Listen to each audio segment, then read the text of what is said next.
Hello everyone, hey, I'm back with another video lecture and today we're going to discuss the writing reflex. Basically आपके पास writing reflexes जो होते हैं वो आपकी body का एक थिंकिंग सिस्टम है, आपकी बॉडी का एक बर्डन सिस्टम होता है जो आपकी बॉडी को बैलेंस रखता है। दैट मीन्स कि अगर आपके पास ना कोई फास्ट रिस्पॉन्स जनरेट करना है ना, ठीक है, दैट मीन्स कि आपको कोई गिराने की कोशिश कर रहा है और आपको वो सीधा रखेगा, ठीक है। सिंपल आपको एक एग्जांपल देंगे कि आपको कोई चीज़ गिरा रही है, something is trying to knock you down basically, तो आपको वो एक अपराइट पोजीशन में ना रखने के लिए राइटिंग रिफ्लेक्सेस वहाँ पे काम करेंगे, ठीक है। इसका कोर आइडिया बेसिकली ये है कि आपका अपना बॉडी का मैकेनिज्म ये कहता है कि अपने आप को सेव करो, ठीक है। ठीक है, अब समथिंग क्या करेगी कि आपकी बॉडी को बैलेंस करने के लिए, फॉर एग्जांपल आप किसी स्लिपरी फ्लोर पे चल रहे होते हो तो आपकी बॉडी क्या करती है कि आपकी बॉडी को बैलेंस खुद ब खुद बैलेंस कर लेती है कि आप गिरो नहीं, ठीक है।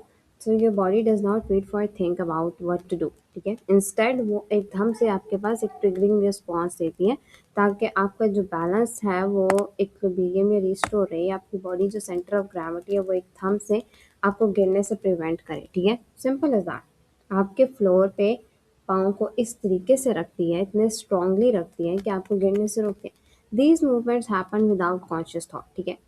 क्योंकि कॉन्शियस थॉट यहाँ पे हमारे पास नहीं होता, that's why they are called reflexes, क्योंकि यहाँ पे हम डिसीजन नहीं ले रहे, आपकी बॉडी का खुद ही रिस्पॉन्स है। Simple is that. अगर विदाउट राइटिंग रिफ्लेक्सेस होता क्या है कि बार बार आप गिरोगे, ठीक है।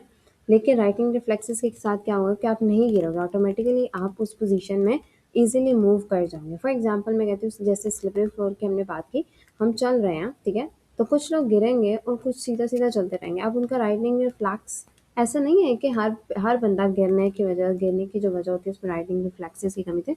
बट जैसे आपको पता है न्यूरो के पेशेंट्स में ये इशू आ रहा होता है कि वो गिरते हैं, बार बार फॉलिंग का इशू होता है, तो वो इसी वजह से हो रहा होता है कि राइटिंग रिफ्लेक्सेस होती हैं उनमें डिफेक्टेड हो जाते हैं, ठीक है। सिंपल टास्क जो होंगे ना वो एक बहुत ईज़िली टास्क होते हैं, तो एक आम बंदा इतनी बैलेंस तरीके से कर लेता है, लेकिन दूसरे लोगों के लिए वो एक डेंजरस टास्क बन जाते हैं। क्यों? क्योंकि राइटिंग रिफ्लेक्सेस के इश्यूज़ आ रहे थे।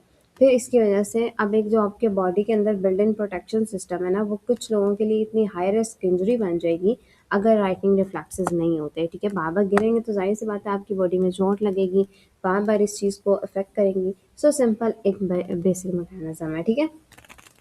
ऑटोमेटिक है, फास्ट है, आपकी बॉडी खुद ब खुद रिस्पॉन्स करती है, ट्रिगर होते हैं, मसल का ग्रुप एकदम से कोऑर्डिनेटेड रेस्क्यू ऑपरेशन की तरह से काम करता है, कोऑर्डिनेटेड काम करता है और एकदम से एक्टिवेट कराता है।